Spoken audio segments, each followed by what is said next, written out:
Friends, పులిహోర అంటే ఇష్టపడని వాళ్ళు ఎవరైనా ఉంటారా? అస్సలు ఉండరు. ఇది మా సాయి ఫేవరెట్ రెసిపీ. మిగిలిన అన్నంతో ఎలా తయారు చేయాలో చూసేద్దాం. అన్నాన్ని లైట్గా వేడి చేసి పక్కనే పెట్టుకోవాలి.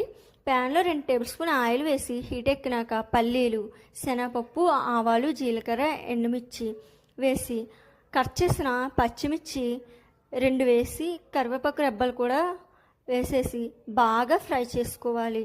వేడి చేసిన అన్నంలో ఫ్రైని కలుపుకొని అదే ప్యాన్లో 1 టేబుల్ స్పూన్ ఆయిల్ వేసి చింతపండు గుజ్జుని వేసుకుని కొంచెం మరిగినాక 1/2 టేబుల్ స్పూన్ పసుపు, 1 టేబుల్ స్పూన్ సాల్ట్ వేసి మరగనివ్వాలండి.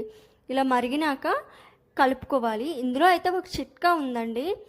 కలిపిన 5 నిమిషాల తర్వాత తింటే పులిహోర చాలా టేస్ట్ ఉంటుంది. ఎందుకంటే ఈ చింతపండు బాగా కలుస్తుంది.